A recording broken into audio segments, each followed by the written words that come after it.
इस एक्सप्लेनर में स्वागत है। आज हम भौतिक दुनिया को देखने के नजरिए को पूरी तरह से बदलने वाले हैं। अक्सर हम अपने आसपास मौजूद चीजों को बहुत ही हल्के में ले लेते हैं, लेकिन आज हम संसाधनों की असल परिभाषा और उनके वर्गीकरण को बहुत गहराई से समझेंगे।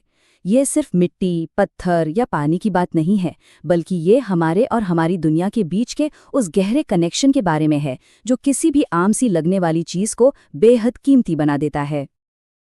प्रसिद्ध भूगोलविद एरिच जिमरमान की एक बहुत ही कमाल की लाइन है, संसाधन होते नहीं बनते हैं। ये कोट हमारे आज के पूरे विषय को एकदम परफेक्ट तरीके से समझाता है। मतलब प्रकृति में मौजूद चीजें अपने आप में तब तक संसाधन नहीं होती जब तक कि इंसान उनका कोई उपयोग नहीं खोज लेता। जरा सोचिए, सदियों तक कोयला और पेट्रोलियम बस जमीन के नीचे दबे पड़े थे। जब तक हमारे पास तकनीक नहीं थी, उनका कोई मोल नहीं था। जैसे ही ज्ञान बढ़ा, वो संसाधन बन गए। यानी वो पहले से संसाधन थे नहीं, उन्हें संसाधन बनाया गया। और मजे की बात यह है कि ये कॉन्सेप्ट सिर्फ कोयले या पानी जैसी भौतिक चीजों तक ही सीमित नहीं है। इंसान की स्किल्स, उसकी सेवाएं भी बहुत ही महत्वपूर्ण संसाधन हैं। एक गायक की सुरीली आवाज ले लीजिए, या किसी कवि की कविता, या फिर एक चित्रकार की खूबसूरत पेंटिंग। ये सब भी तो संसाधन ही है। क्यों? क्योंकि ये इंसानी जरूरतों को पूरा करते हैं। चाहे बात पैसे कमाने की हो या फिर मन की शांति और मनोरंजन की, जब कोई अपनी कला का उपयोग करता है तो वो असल में एक बहुमूल्य संसाधन का ही इस्तेमाल कर रहा होता है। तो आज के इस एक्सप्लेनर के एजेंडा बिल्कुल साफ है। हम शुरुआत करेंगे संसाधन की अवधारणा से, फिर देखेंगे मानव पर्यावरण का संबंध, और आखिर में जानेंगे कि उत्पत्ति, उपयोगिता और स्वामित्व के आधार पर संसाधनों को कैसे वर्गीकृत किया जाता है। चलिए बिना देर किए अपने पहले सेक्शन की तरफ बढ़ते हैं और समझते हैं कि आखिर कौन सी चीज किसी वस्तु को संसाधन बनाती है। अक्सर एक बहुत बड़ी गलतफहमी देखने को मिलती है कि संसाधन बस प्रकृति के मुफ्त उपहार हैं। लेकिन सच तो ये है कि इंसान खुद ही सबसे बड़ा और सबसे जरूरी संसाधन है। ऐसा इसलिए क्योंकि हमारे ज्ञान और हमारी तकनीक के बिना प्रकृति के ये सारे उपहार बस पड़े के पड़े ही रह जाएंगे। पर्यावरण में जो कुछ भी मौजूद है, उसे अपने काम लायक और जिंदगी को आसान बनाने के लिए हम अपनी तकनीक का ही तो सहारा लेते हैं।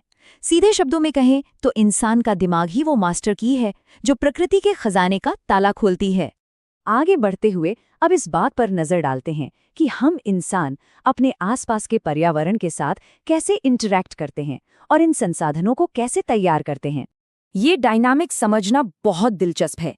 इंसान इस पूरे सिस्टम के बिल्कुल सेंटर में बैठा है।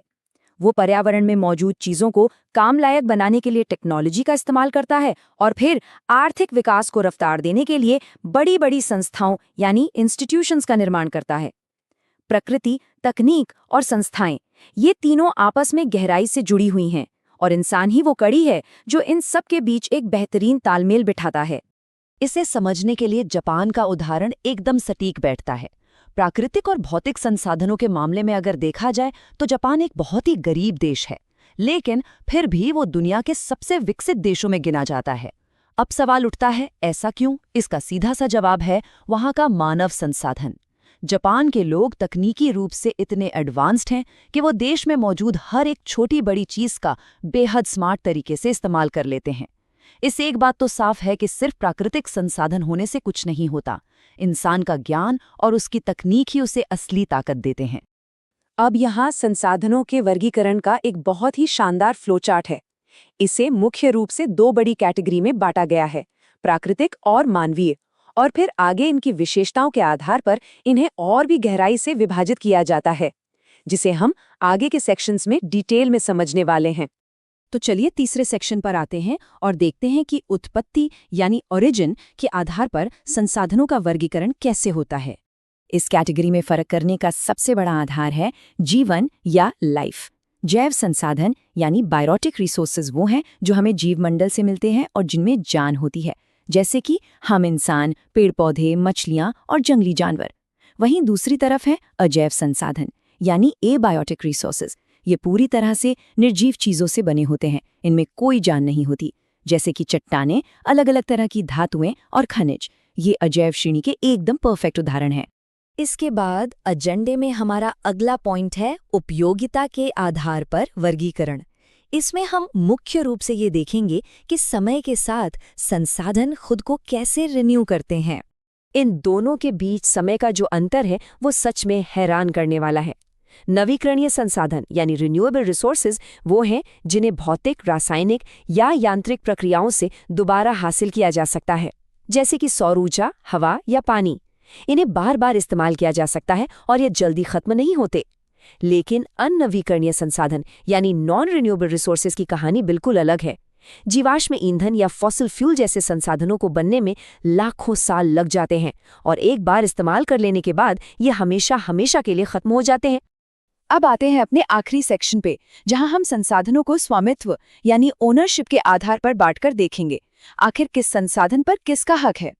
ओनरशिप की बात करें तो सबसे पहले आते हैं व्यक्तिगत संसाधन। ये वो चीजें हैं जिन पर किसी एक व्यक्ति या परिवार का निजी हक होता है, जैसे कि किसी का अपना घर, अपनी जमीन, खेत या फिर कोई निजी कुआं। कई बार लोग इसके लिए सरकार को टैक्स भी देते हैं। इसके ठीक उलट होते हैं सामुदायिक संसाधन। ये किसी एक इंसान के नहीं बल्कि पूरे समुदाय या समाज के लिए खुले होते हैं, जैसे कि गांव का चारागाह, शमशान घाट या शहरों में बने पब्लिक पार्क और तालाब। यहाँ कोई भी बेझिझक जा सकता है। अभी तक हमने सिर्फ इंडिविजुअल और कम्युनिटी लेवल की बात की, लेकिन ओनरशिप का दायरा सिर्फ लोकल लेवल तक ही सीमित नहीं है। ये नेशनल और इंटरनेशनल लेवल तक भी जाता है। किसी भी देश की सीमाओं के अंदर पाए जाने वाले सारे संसाधन तकनीकी रूप से राष्ट्रीय होते हैं। और हाँ, समंदर में एक तय सीमा के बाहर जो संसाधन होते हैं उन पर किसी एक देश का नहीं बल्कि इंटरनेशनल संस्थाओं का कंट्रोल होता है। तो इस पूरे एक्सप्लेनर को समेटते हुए एक बात तो बिल्कुल शीशे की तरह साफ है। संसाधन बस यूं ही पड़े हुए नहीं होते, उन्हें इंसानी दिमाग और हुनर द्वारा बनाया जाता है।